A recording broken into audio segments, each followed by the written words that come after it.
Hey everyone, welcome back. Ready for another deep dive. Today we're tackling solopreneurship, and we've got a pretty incredible story to unpack. Looking forward to it. So we're talking about a designer named Brad. This guy built a $1.3 million a year business. Wow. No employees. Really impressive. And get this, he did it all while working a 9 to 5. No way. For how long? 3.5 years. Seriously, that's dedication. Absolutely. Talk about side hustle goals, right? But here's the thing. His whole business is built around this concept of productized service. Interesting. Productized services are definitely gaining traction, especially among solopreneurs. For sure. But for those who maybe haven't heard that term before, could you break down what it actually means? Yeah, definitely. So think of it like this. You have a skill, right? Like design, in Brad's case. Right. And you package that skill into a standardized offering. It's like a menu at a restaurant. You've got clear options, set prices, everyone knows what they're getting. So instead of the whole back and forth of custom quotes and hourly rates, you're offering predefined packages. Exactly. And that's huge for a solopreneur. First off, it's scalable. You're not limited by the number of hours in a day. Makes sense. Plus, it means more predictable income, which honestly can be a lifesaver when you're running your own show. Definitely takes some of the stress out of the equation. Yeah. But Brad's story gets even more interesting. He doesn't just offer packages. He offers unlimited design requests for a fixed monthly fee. Oh, wow, that's bold. It sounds amazing for the client, but I imagine it could be a lot to handle on the business side.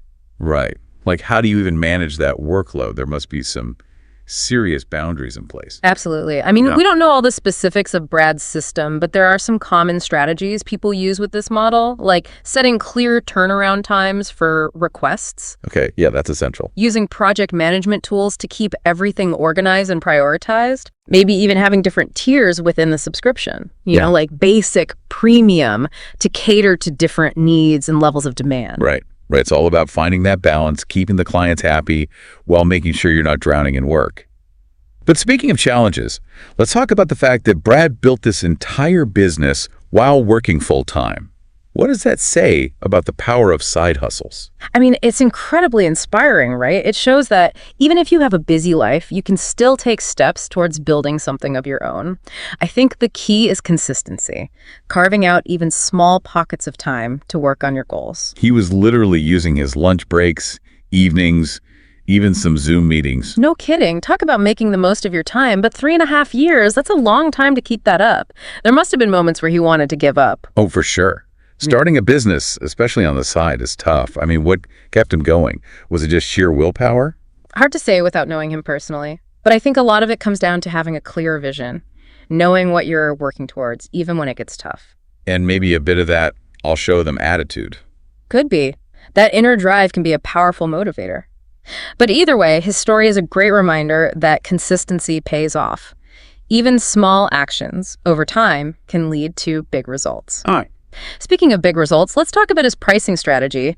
This is where things get really interesting. Yeah, he ditched the whole hourly billing model and went with a flat rate system. Which for a service-based business can be pretty radical. So walk us through this. How does it work and why is it so advantageous? Okay, so with hourly billing, you're basically trading time for money.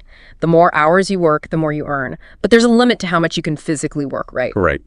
With Brad's flat rate, especially with the unlimited requests, he flips that script. Let's say he has a website design package for $5,000 a month. Yeah. One client might need a simple one-page site.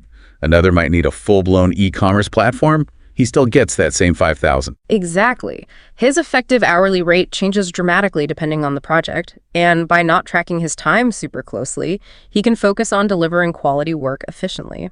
No need to get bogged down in those minute-by-minute calculations. Smart. Frees up his time and mental energy to really focus on client satisfaction and delivering those amazing results. Exactly. And when you factor in his incredibly low expenses, you start to see how this whole thing works. I mean, we're talking $1 million business with expenses of only $176 a month. It's wild, right? So let's break that down. His biggest expense is the Adobe Creative Suite, which, you know, makes sense for a designer. That's about $75 a month. Okay, so what about everything else? Project management, communication, his website? Well, that's where his resourcefulness comes in. He uses free or low-cost tools for almost everything else. Trello for project management, Ah, yeah, Trello's great. Airtable for databases, Yeah. Webflow for his website. All of these have free tiers, or they're incredibly affordable. Yeah, it really shows you don't need a ton of money to get started. But it's not just about saving money, it's about being smart with your resources. Focusing on what truly matters. Which, speaking of, brings us to his marketing. He's built his entire client base organically. No ads, nothing. Nope. He's all about that organic growth, primarily through Product Hunt and Twitter. Okay, quick breakdown for anyone who might not be familiar. What's Product Hunt and how did he use it? So Product Hunt is like, think of it as a platform where people share and discover new things, products, services, all that. Okay, I get it. It's a great way for creators and startups to get their stuff in front of a really engaged audience. So he just launched his service on Product Hunt and let the community do the rest. Pretty much. No fancy campaigns, no paid ads. Just let the work speak for itself. So quality product, right? Audience. Smart move. But then there's Twitter too, right? Yeah, he's active on Twitter, sharing his journey, insights about design, showcasing his work, building those relationships. Not just blasting out sales pitches. Positioning himself as an expert, someone worth following. Exactly. And that's something anyone can do, regardless of their industry. It's about being authentic, offering value. This has been so insightful already. We've covered so much. His business model, his marketing strategies, his lean approach. And we're just getting started. Right. Up next, we're going to dive into his emphasis on speed. Oh, yeah, the guy built his whole website in 6 hours. Crazy, right? We'll talk about his speed over perfection mindset and how we can all apply it to our own ventures. Stick with us for more. Welcome back to our deep dive. We're still unraveling the success story of Brad, the designer who built a $1 million business while working a 9-to-5. Last time, we talked about his approach to productized services, his use of platforms like Product Hunt, but there's another piece of his story I think is super interesting. Oh, yeah. It's his emphasis on speed. Like, he built his entire website in 6 hours, launched an online course in a single day. Wow, yeah, I've heard about that. He's all about that action over perfection mentality. So many people get stuck in the planning stage. They want everything to be perfect before they even start. Analysis paralysis. Exactly. Brad's story shows that sometimes you just got to jump in and figure things out as you go. But doesn't that risk sacrificing quality?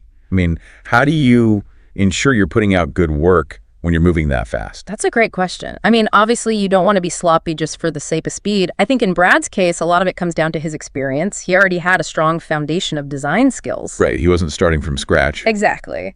So he could move quickly without compromising on quality. But even then, there's always a learning curve, right? Absolutely. So how does he approach continuous learning and skill development? Well, he's a big believer in daily practice, consistently honing his craft. He talks a lot about mimicking successful designs, studying platforms like Dribbble. Dribbble.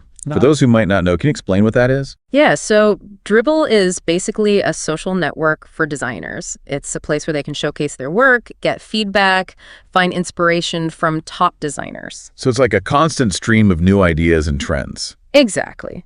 And for someone like Brad, who's all about continuous improvement, it's a goldmine. It's not just about passively looking at pretty designs. It's about actively engaging with them, using them to fuel your own growth. Definitely. And that ties back to the whole concept of deliberate practice, intentionally focusing on areas you want to improve, seeking feedback, pushing yourself. Right. That applies to any skill, really, not just design. Whether you're a writer, a musician, an entrepreneur, that commitment to deliberate practice is key. Couldn't agree more. And here's something else that's remarkable about Brad's story. He manages to do all of this while maintaining a healthy work-life balance. Okay, yes. This is something I wanted to talk about. We hear so much about the hustle and grind culture, the idea that you have to sacrifice everything to succeed. But Brad seems to have found a different way. Totally. He proves you can build a thriving business without burning yourself out.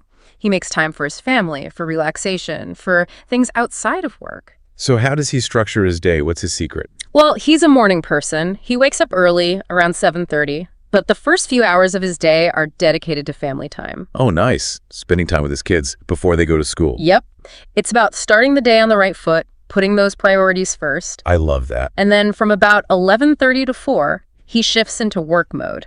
That's his dedicated time for deep, focused work. Okay, so not crazy hours, but very intentional about how he uses them. Quality over quantity. Exactly. And after 4, it's back to family time. He disconnects from work, recharges, enjoys his evening. It's so refreshing to hear that. Shows that you can be ambitious and successful without sacrificing your well-being. But even with a structured routine, a clear vision, there must be moments of self-doubt, right? Oh, absolutely. I mean, self-doubt is something we all grapple with, especially when you're an entrepreneur. Brad's no different. So how did he overcome those doubts? Was there a turning point for him?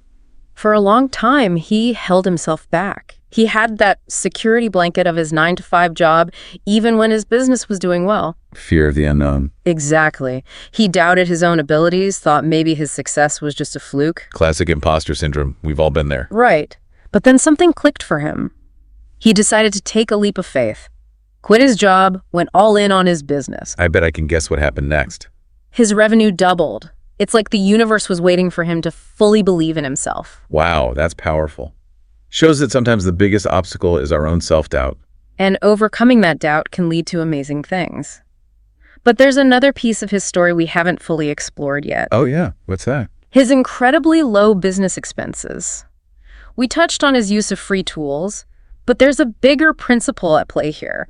It's this whole idea of running a lean business. Stripping away the unnecessary, focusing on maximizing value with limited resources. Okay, I'm intrigued. Tell me more. How did he do it? What can our listeners learn from his approach?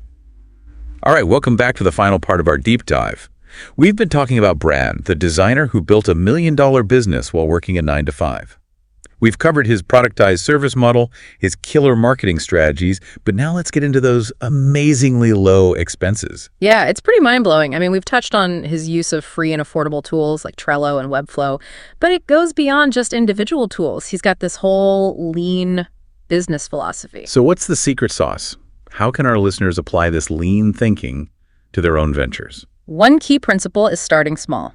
Validate your idea before you go investing a ton of money. So don't go renting out a fancy office or buying the most expensive software right away. Exactly. Focus on building a minimum viable product, the simplest version of your offering that you can use to test the waters, get feedback. Get it out there quickly and then iterate, Yeah, right? Instead of trying to make it perfect from the get-go. Right. And along those lines, be resourceful. Leverage those free or low-cost tools whenever you can, like Brad with his Trello, Airtable, Webflow. There's a tool for everything these days. Seriously, you don't need a huge budget to get started. It's about being creative, finding solutions that work for you. I love that. Yeah. So start small. Be resourceful. What else? Prioritize organic marketing. Build those relationships. Like you did with Product Hunt and Twitter. Yep. Instead of just throwing money at ads, focus on creating valuable content, engaging with your audience authentically. Be genuine, build trust, and the growth will follow. It's a long game. Exactly. And it's a much more sustainable way to build a business in the long run. Speaking of sustainable, we've got to talk about work-life balance again. Yeah. Brad seems to have found that sweet spot. He has. He's proof that you can be successful without sacrificing your well-being. He makes time for family, relaxation, all that good stuff. So refresh my memory. How does he structure his day to make it all work? Morning person remembers. Wakes up around 7:30, but the first few hours are all about family time. Connecting with the kids before school. Yep. Starting the day off right. Love it. Then, around 11:30 to 4, boom, work mode. Dedicated time for focused work. No distractions. After 4, family time again. Disconnects from work. Enjoys the evening. It's like clockwork. Boundaries are key. Absolutely. But even with the best routine, the clearest vision, self-doubt still creeps in sometimes. Yeah, that never fully goes away. And Brad's story is a great reminder that we can overcome it. He doubted himself for years, clung to that 9-to-5 safety net. The imposter syndrome strikes again. But then he took that leap of faith, quit his job, went all in on his business. And the rest is history. His revenue doubled. He just needed to believe in himself. Such a powerful message. Sometimes we're our own worst enemies. We hold ourselves back, but Brad shows us what's possible when we let go of those doubts. His journey is incredibly inspiring. He's shown us that you don't need a ton of money, a fancy degree, any of that, to create a successful business. It's about resourcefulness, focus, and a whole lot of heart. And maybe a little bit of speed.